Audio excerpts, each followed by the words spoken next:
I'm saying a commandment? Yeah, a commandment or personal. I mean, it could be one of the commandments that you say in the album or a personal commandment or whatever. Give me two, actually, since you guys are four sides. Are we explaining what Well, they which one are you mean? gonna just Se mettre say? debout ici. C'est vrai? Tu vas mon nombre? Non, non, c'est pas ça, c'est par rapport à la direction de regard. Okay. We're doing it so she can then get an introduction about that. Yeah. Okay. I'll punctuate the interview with that. Okay. And then like with images of the videos and stuff like that. But it's good to have like other things than videos to punctuate the interview. Okay. C'est bon? Ça Ok. tourne? Ouais. Okay, go ahead. Thou shalt not give into temptation, and if thou can wait, then thou shalt stay. Okay. Thou shalt not hate. Hold on 1 second. He has got to zoom in on you. Okay. Attends, attends. Ah, ok. C'est bon? Wait a minute, I need good because I need to. Thou shalt not hate and Thou shalt say mine. thou shalt know when he's got to go. That's what it is. Well, yeah, I'm gonna do say my name and he can. C'est bon? Thou shalt know when he's Ah, got c'est to bon, go and thou shalt say my name. But thou shalt say my name, it don't sound like the same thing. You ready? Yeah, ready. Tell me. Oh, okay. Thou shalt not hate and thou shalt know when he's got to go. Okay. 4 sur Kelly. Thou shalt know he can't love you. She can't love you. Oh. Sorry. Thou shalt know he can't love you, and thou. You said it again. It's thou shalt know she can't love you. I'm sorry. What's wrong with me? Thou shalt know she can't love you, and what's another one? Thou shalt not bug. Yeah. Thou shalt confess. Oh. Thou shalt not bug. Thou shalt confess. Okay. Last but not least. Ok. Thou shalt know she can't love you, and Thou shalt not think he got it like that. thou shalt not think he got it like that. No, it's thou shalt not think you got it like that. Yeah. There you go. Ok, maintenant c'est l'interview. Donc, wait for him to tell me that he's ready, and then we'll go by the regular 5 questions of any promotional interview. Ok. Okay, girls, ladies, I should say young ladies. Okay, where are you guys from, and how long have y'all been doing this?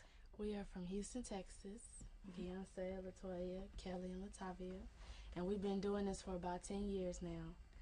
It's been a long time coming, but by the grace of God, we're finally here. Good. So how did the second album come along? I mean, we're not going to talk about the first album besides, you know, No, had everybody dancing. No, girl! I knew I was in clubs in New York. People were like, oh, that's our joint! You know, whatever. My girlfriend's like, that's my nigga. She's like, you my nigga for life. I'm like, yeah, okay, whatever. So how did the second album come along? Because it's basically more mature. You guys are more in it. And I think that's very important for girls that are young. I know everybody thinks that there's pretty faces and singing, that you guys make it a point to say that, you know, Thank you. y'all in this thing. Our second album came along basically through growth and just us becoming, changing from young ladies to young women. We've been in the game for a minute now, and we've learned a lot more. We've experienced a lot more. We've all been in relationships at some time or another, so therefore we have ideas about, you know, things that go on in relationships, and also we just took those things that we've gone through along with family members and other friends of ours, and we took those problems or those mishaps in relationships and we wrote about them. It's personal, and we think that a lot of people can relate to things that happen in love and relationships and in life, because everybody experiences it, everybody goes through it. So we just sat down, and it was like having a personal conversation, like it's like a diary entry almost. Exactly. So how did the whole group has a really strong image. You guys got these all cute little costume thing going on. We're taking it back to like the 60s and stuff like that. So was that, you guys wanted that? I mean, and looking on other groups, I mean, how all the whole group's image come out? to be? Growing up, we always watched tapes of legends like the Supremes and like the Emotions and like En Vogue. We always loved En Vogue, and we wanted to be like En Vogue growing up. And we loved how they dressed the same. If you were in a room and all four of them were in totally different spots, you would know that they were together as a group, and that's what we wanted. But we wanted a more youthful look. We didn't want to be exactly like them. We wanted to be Destiny's Child, so that's what we did. And it wasn't anything that another person, a record company member or a management person came up with. This is our identity, our image is who we are. So us and our stylist, Tina knows, we come up with concepts for our clothes, and we got a lot of the concepts from the Supremes and Emotions. So we try to bring it to you, the glamour thing like the Supremes, but the diva thing like En Vogue, the young thing. So we put them all together, and it's Destiny's Child. So so who does the writing? Do you guys all do the writing? Do you guys all sit down together and be like, we want to work with this producer? Yeah. And so how does the whole group function? Because I mean, 4 girls together. Yeah. I mean, even if you feel like your family, there's gotta be some like people who are not agreeing with others. So how does that work? The fact that we've been knowing each other for so long, we all have this tight bond where we're all we're doing the same thing because we want a great final project. And before we recorded the second album, we told our manager exactly what we wanted and the record company exactly what we wanted. We told them that we wanted a new sound, a new producer, and that's where we got Shakespeare. We went in the studio with Shakespeare, and everything was just like magic, and we all worked together so great. Candy Burris, Shakespeare, and all of us, and we just sat up there and wrote together, and it was a lot of fun. Definitely. And what's the choice of having Amazing Grace like towards the end of the album and stuff? Is it like, I mean, I know kind of what it is, but can y'all tell the camera?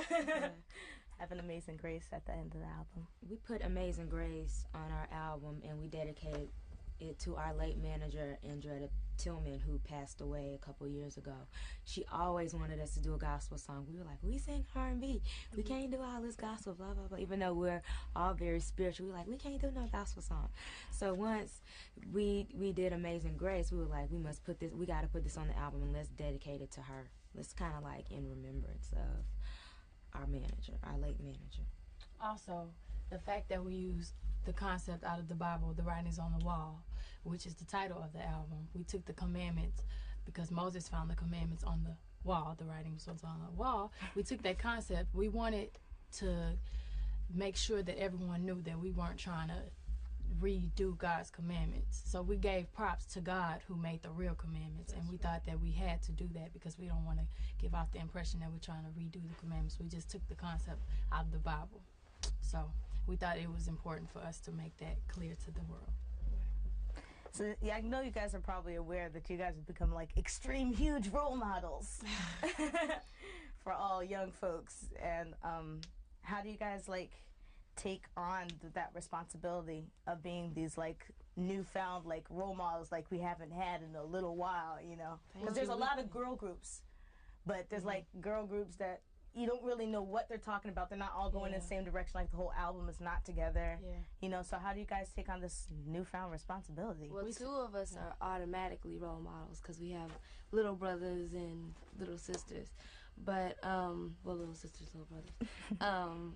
But we felt it was important, first of all, to be able to have a family environment, and they be able to sit around and watch our videos, and not the parents not have to go, you can't watch that, or listen to, you know what I'm saying, or be like, oh, no, turn this down. So we took on that responsibility, and as responsible teenagers, we know we can't do certain things, like, you know, you all know what we can't do. You know what I'm saying? We take our imaging very seriously. Yeah, and that's part of the sacrifice that comes with being a role model. You can't live a regular teenage life and make some of the teenage mistakes because you have younger people out there and teenagers your age looking up to you, and you don't want them to follow that, or you don't want to set that type of negative example. Right. I understand that. Preach on, my sisters. Preach on. I guess, I mean, you guys did like 2 albums. I mean, there wasn't a lot of time in between the 2 albums. So Can I imagine that you guys are always thinking about the third, or? No, not yet. We're still focusing on the writings on the wall right now, definitely. But I'm sure